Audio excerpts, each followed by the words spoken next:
Welcome to one TV news. నేను మీ పవన్ కృష్ణమూర్తి. ముందుగా Andhra Pradesh deputy speaker Shri Kanumuri Raghuramakrishnaraju గారికి హృదయపూర్వక జన్మదిన శుభాకాంక్షలు. ఇప్పుడే మెసేజ్ చేశారు. ఆ మెసేజ్ సారాంశం ఏంటనేది చూసిన తర్వాత న్యాయం కావాలి, ఖచ్చితంగా దాని మీద మనం ఒకసారి మాట్లాడదాం.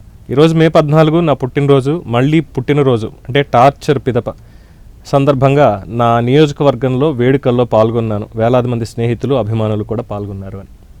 అంటే 5 ఏళ్ళు అయింది. ఇఫ్ ఆల్ గుర్తుంటే 2021 మే 14వ తేదీ, సమయం ఉదయం 10:30 ప్రాంతం హైదరాబాద్ గచ్చిబౌలి బౌల్డర్ హిల్స్లో. అసలు అక్రమానికి ప్రతిరూపంగా, అంటే ఆ పరాకాష్ట, ఇంక దానికి ఏం మాట్లాడాలో కూడా తెలియనటువంటి అవసరం.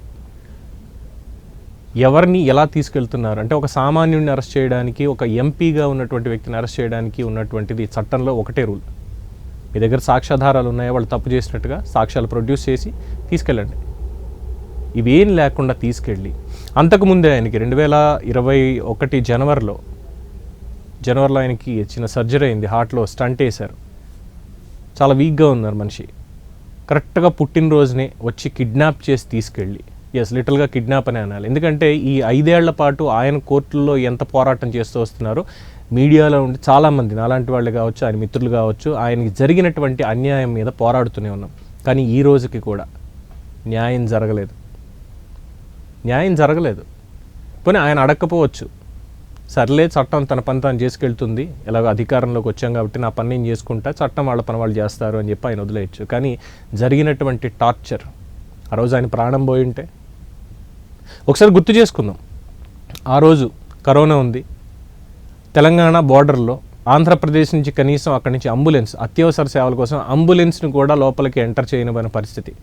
కేటీఆర్ చాలా స్పష్టమైన ఆదేశాలు ఇచ్చారు. తెలంగాణ పౌరుల బాధ్యత మాది, ఖచ్చితంగా ఎవరిని అలౌ చేసేది లేదు బార్డర్ దాటి అని చెప్పి. మరి ఆంధ్రప్రదేశ్ నుంచి ఇంటెలిజెన్స్ పోలీసులు, అప్పుడున్నటువంటి intelligence chief DG Sunil Nayak, PV Sunil Kumar అయితే ఉంది పేరు, ఆయన పేరు పివి సునీల్ కుమార్ అనేది మన అందరికీ తెలిసింది. బట్ ఆయన పేరు మార్చారేంటో మనకు తెలియదు. సో ఆయన ఆధ్వర్యంలో నడిచినటువంటి టీం, అలాగే పిఎస్ఆర్ ఆంజనేయులు, ఇలా చాలామంది ఉన్నారు. వీళ్ళందరూ కలిసి ఒక టీంని ఏర్పాటు చేసి పంపించి ఆయన ఇంట్లో, ఆయనకి ఎన్ఎస్సి భద్రత ఉంది, వై కేటగిరీ సెక్యూరిటీ ఇచ్చింది గవర్నమెంట్, సెంట్రల్ గవర్నమెంట్. అది కూడా దాటి వాళ్ళు ఉన్నప్పటికీ కూడా తీసుకుని వెళ్ళిపోయారు.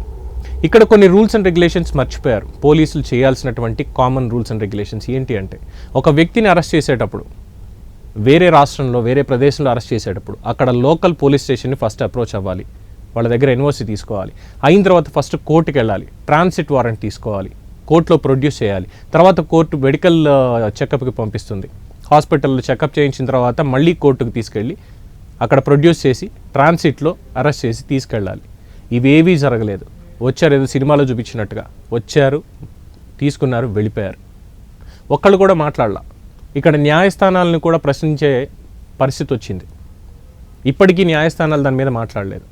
సరే, అరెస్ట్ చేశారు, హైకోర్టుకి వెళ్ళారు, సుప్రీంకోర్టుకి వెళ్ళారు. దేని మీద అరెస్ట్ చేస్తున్నారంటే రాజద్రోహం కేసు. దేనికి రాజద్రోహం అంటే, ఎంపీగా వైఎస్ఆర్ కాంగ్రెస్ పార్టీ తరఫున నర్సాపురం పార్లమెంట్ నుంచి ఎన్నికైన తర్వాత వాళ్ళ ప్రభుత్వంలో జరుగుతున్నటువంటి పొరపాట్లని సర్ది చెప్తూనే ఫస్ట్ ఆయన చేసినటువంటి మిస్టేక్ ఏంటంటే, అయ్యా, కేంద్ర ప్రభుత్వం అమలు చేసేటువంటి విద్యా విధానానికి, రాష్ట్రంలో అమలవుతున్నటువంటి విద్యా విధానానికి, అలాగే ఇంగ్లీష్ మీడియంకి సంబంధించి ఇలాగ మాతృభాషకి ఇబ్బంది కలుగుతోంది, మాతృభాషలో బోధన జరగడానికి ఇక్కడ ఇబ్బందులు ఎదురవుతున్నాయి, జాతీయ విద్యా విధానానికి తూట్లు పొడుస్తున్నారు ప్రభుత్వం, దయచేసి కేంద్ర ప్రభుత్వం రాష్ట్ర ప్రభుత్వంతో మాట్లాడి చర్యలు తీసుకోండి అని ఫస్ట్ టైం పార్లమెంట్లో మాట్లాడారు. అక్కడ మొదలైంది ఆయన మీద టార్చర్. అది ఆయన చేసిన ద్రోహం, రాజద్రోహం కాదు. రాష్ట్రంలో పిల్లలు చదువుకోవడానికి మాతృభాషకి సంబంధించి ఆయన మాట్లాడినటువంటిది. అక్కడ విభేదాలు పార్టీలోనే స్టార్ట్ అయ్యాయి, దూరం పెట్టారు.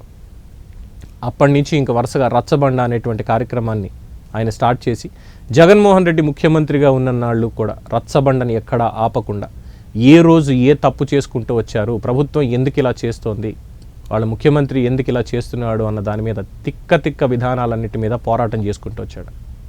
ఈరోజు కూటమి ప్రభుత్వానికి 164 సీట్లు వచ్చాయి అంటే పునాది రాయి పడింది మాత్రం ఖచ్చితంగా రఘురామకృష్ణరాజు దగ్గర అని చెప్పడం ఎంత మాత్రం అతిశయోక్తి కాదు. అదయిన తర్వాత రాష్ట్రంలో ఇసుక విచ్చలవిడిగా ఎవరు పడితే వాళ్ళు తవ్వుకుంటూ వెళ్ళిపోవడం, ఆ విధానం మీద. తర్వాత అక్రమ మద్యంలో 2 రకాలు. ఒకటి, మద్యం అమ్మకాలకు సంబంధించి మాట్లాడడం వేరు. అక్రమంగా ఈ కల్తీ మద్యాన్ని ఏదైతే అమ్ముతూ వచ్చారో ఆ కల్తీ మద్యానికి సంబంధించి ఒక ల్యాబ్లో టెస్ట్ చేయించి ఆ శాంపిల్స్ ఇవన్నీ వచ్చిన తర్వాత వాటిని స్వయంగా ఆయన డైరెక్ట్గా ప్రధాని నరేంద్ర మోడీ గారికి పంపించడం. సో వీటన్నింటినీ కూడా ఆయన చేసినటువంటి రాజద్రోహం అయిపోయింది. సో తీసుకెళ్ళారు, చావచిత కొట్టారు. మనిషి గుండెకి చిన్న ఆపరేషన్ అయింది, స్టెంట్ వేయించుకున్నాడు అన్న ఇది కూడా లేదు. ఆయన మాటల్లో వింటే నిజంగానే కన్నీళ్ళు వస్తాయి. ఛాతీ మీద కూర్చొని పీక నొక్కుతూ ఎలా టార్చర్ చేశారు, బతుకుతానా చచ్చిపోతానా కూడా తెలియనటువంటి పరిస్థితి. ఆ 7 కొండల వాళ్ళు లేకపోతే ఈరోజు నేను ఉండేవాడిని కాదు అంటాడు ఆయన. అన్ని అరాచకాలు తట్టుకొని 5 ఏళ్ల పాటు పోరాటం చేసి, అంటే ఈ పోరాటంలో ఆయన వెనకాల ఉన్నది ఎవరు అంటే ఫస్ట్ ఆయన నిల్చున్నాడు. ఆయన తర్వాత ఆయన అభిమానించారు వాళ్ళు, వీళ్ళే ఉన్నారు. తర్వాత కోర్టులు. ఇన్ఫ్యాక్ట్ ఆ టార్చర్ జరిగిన తర్వాత కూడా అయ్యా ఇలా జరిగింది, నన్ను ఇలా చిత్రహింసలు పెట్టారంటే లేదు, ఆయనకు ఆల్రెడీ సర్జరీ అయింది కాబట్టి ఎనిమా వల్ల ఇలా కాళ్ళకి మచ్చలు వచ్చాయి అంటే సుప్రీంకోర్టుకి వెళ్ళి పర్మిషన్ తెచ్చుకొని సికింద్రాబాద్లో ఉన్నటువంటి మిలిటరీ హాస్పిటల్లో మళ్ళీ ఆయనకి వైద్య పరీక్షలు జరిపితే టార్చర్ నిజమే, ఆయనకి ఫ్రాక్చర్ అయ్యింది కాలి దగ్గర అని రిపోర్ట్స్ వచ్చాయి. దీని తర్వాత జరిగినటువంటి కుట్ర మళ్ళీ కోర్టుకు వెళ్ళారు. రఘురామకృష్ణరాజు మీద జరిగిందంతా కూడా ఏమీ లేదు, ఆయన రాజద్రోహం కేసు ఆయన మీద పెట్టాం బాగానే ఉంది, ప్రభుత్వాన్ని ఇలా విమర్శిస్తున్నాడు అని, అంతే తప్ప టార్చర్ పెట్టింది కూడా ఏమీ లేదు అని చెప్పి స్టేట్మెంట్లు, అఫిడవిట్లు ఇవన్నీ ఇట్టుకుంటారు. తర్వాత ఈ పివి సునీల్ అనేటువంటి వ్యక్తి ఐపీఎస్, ఆయన ఆధ్వర్యంలో పనిచేసినటువంటి వాళ్ళు, ఆఖరికి గుంటూరు జీజీహెచ్ చీఫ్గా ఉన్నటువంటి Prabhavathi, doctor Prabhavathi, tampering reports అన్నీ కూడా ట్యాంపరింగ్ చేసి కోర్టులో ప్రొడ్యూస్ చేసి ఇంతమంది ఇన్ని తప్పులు చేసి 5 ఏళ్ల పాటు కనీసం నియోజకవర్గంలో ప్రధానమంత్రి వస్తున్నప్పుడు నియోజకవర్గ ఎంపీగా ప్రోటోకాల్ ప్రకారం ఆయన హాజరై తీరాలి. అల్లూరి సీతారామరాజు విగ్రహావిష్కరణ రోజు నియోజకవర్గంలో కూడా రానివ్వలేదు. ట్రైన్లో ఆయన బయలుదేరితే మధ్యలో ఎక్కడైనా సరే చంపేస్తాం అనేటువంటి దాని మీదే చాలామంది ఆ రోజు చేశారు. అంటే వ్యవస్థలు నిర్వీర్యమైపోయి ఒక ఎంపీని పట్టుకుని అలా శిక్షిస్తే, అంటే టార్చర్ చేస్తే దాని మీద స్పందించినటువంటి వాళ్ళు పార్లమెంటు సిగ్గుపడాలి. 5 ఏళ్ళు అవుతుంది, ఈ రోజుకి ఎగ్జాక్ట్గా 5 ఏళ్ళు అవుతుంది, కానీ పార్లమెంట్లో ఒక్కరూ స్పందించలేదు. ప్రధానమంత్రి నరేంద్ర మోడీ నుంచి కూడా ఎవరు స్పందించలేదు. ఇది మిగతా ప్రజల అభిప్రాయం.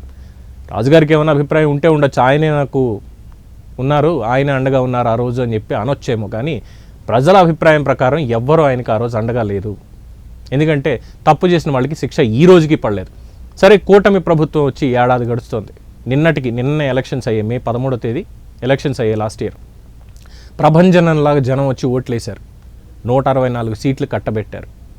పోనీ ఈ ఏడాదిలో ఏమైనా ఆయనకి న్యాయం జరిగిందా అంటే పివి సునీల్ని సస్పెండ్ చేసి కూర్చోబెట్టారు. ప్రభావతి కావచ్చు, పిఎస్ఆర్ ఆంజనేయులు కావచ్చు, మిగతా వాళ్ళు కావచ్చు కోర్టుకు వెళ్తున్నారు, లేదు సుప్రీంకోర్టుకు వెళ్తున్నారు. సుప్రీంకోర్టుకు వెళ్ళి బెయిల్ కోసం, ముందస్తు బెయిల్ కోసం, ఇందులో మా తప్పేం లేదు, మేమేం చేయలేదు అన్నట్టుగా. పోనీ విచారణకు రండి అంటే సిట్ విచారణకో సిఐడి విచారణకో రమ్మంటే వెళ్ళి గుర్తులేదు, తెలీదు, మర్చిపోయాం. అందరికీ అల్జీమర్స్ అనేది, మతిమరుపు అనేది ఒకేసారి వచ్చేసింది. ఎలా అనుకోవాలి? ఓ పక్కన రెడ్ బుక్ రాజ్యాంగం నడుస్తోంది అంటూ వాళ్ళే మాట్లాడతారు. తప్పు చేసిన దానికి వచ్చి విచారణ ఎదుర్కొండి అయ్యా, తప్పు ఏం జరిగింది అనేది మేము ఇక్కడ తేలుస్తామంటే వెళ్ళిన వెంటనే అడిగిన ప్రశ్నకి సమాధానం లేదు. కానీ ఆ రోజు మాత్రం సమాధానాలు, ప్రెస్ మీట్లు, మీడియా ముందుకు వచ్చి మాట్లాడాలు ఇవన్నీ కూడా చేసేశారు. మరి ఈరోజు ఏమైపోయింది? ఆయన ఇంకా పోరాడుతూనే ఉన్నారు. ఈ రోజుకి నియోజకవర్గానికి వెళ్ళి మొట్టమొదటిసారిగా పుట్టినరోజు ఈరోజు నియోజకవర్గంలో ఆయన చేసుకోవడం జరుగుతుంది అభిమానుల మధ్యలో. ఏం చెప్పాలి? మరి ఎక్కడున్నాయి న్యాయస్థానాలు? ఎక్కడున్నాయి పార్లమెంట్ సిస్టమ్? ఎక్కడుంది? ఒక ఎంపీగా పనిచేసి ప్రస్తుతం డిప్యూటీ స్పీకర్ ఆఫ్ ఆంధ్రప్రదేశ్గా ఉన్నటువంటి వ్యక్తికే న్యాయం జరగడానికి 5 ఏళ్ళు అయితే, ప్రాణాపాయ స్థితి కూడా కలిగి 5 ఏళ్ళు అయితే సామాన్యుడి పరిస్థితి ఏంటి? మరి సామాన్యుడికి న్యాయం ఎక్కడ? చాలామంది కోరుకునేది ఇదే. ఎవరినో ఏదో తిట్టారనో, పార్టీ కార్యాలయం మీద దాడి చేశారనో, మిగతా వాళ్ళందరికీ కేసులు పెడుతున్నారు, తిప్పుతున్నారు, ఇదంతా అవుతుంది. అసలు వీటన్నింటికీ ముందే తన ప్రాణాలు కూడా కోల్పోయే పరిస్థితికి వెళ్ళినటువంటి రఘురామకృష్ణరాజుకి న్యాయం ఎక్కడ జరుగుతుంది, ఎప్పుడు జరుగుతుంది? సో న్యాయం కావాలి అని చెప్పి ఆయన అభిమానులందరూ కూడా కోరుకుంటున్నారు. మరి ఈ పుట్టినరోజు నుంచి అయినా న్యాయం కోసం ఎదురు చూడడం మానేసి న్యాయం జరుగుతుందని అనుకోవాలా? లేదు ఇంకో ఏడాది, ఆ పై ఏడాది వెయిట్ చేస్తూనే ఉండాలా? చట్టంలో ఉన్నటువంటి లొసుగులను అడ్డం పెట్టుకుంటూ వాళ్ళు చేస్తున్నటువంటి అకృత్యాలు వీటికి ఇంకా అడ్డు అనేది లేకుండా పోతుందా కూటమి ప్రభుత్వంలో కూడా? రఘురామకృష్ణరాజు కనుక న్యాయం జరగకపోతే సామాన్యుడికి కూడా న్యాయం జరగదు అనేటువంటి అభిప్రాయం కూటమి ప్రభుత్వంలో కూడా ఫిక్స్ అయిపోతుంది. ఎనీవే, ఇప్పటికైనా సరే రాజుగారికి న్యాయం జరగాలి అని చెప్పి మనస్ఫూర్తిగా కోరుకుంటూ మరొకసారి ఆయనకి హృదయపూర్వక శుభాకాంక్షలు తెలియజేస్తున్నాం జన్మదిన సందర్భంగా. ఇది వాళ్ళ special focus. Keep watching 1TV news, ప్రతిక్షణం ప్రజల పక్షం.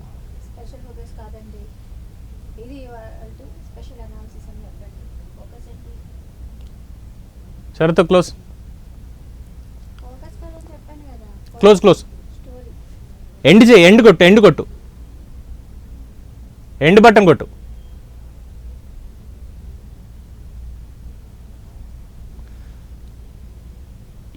నీ రైట్ సైడ్ కీప్యాడ్లో ఎండ్ అని ఉంటుంది బటన్, END.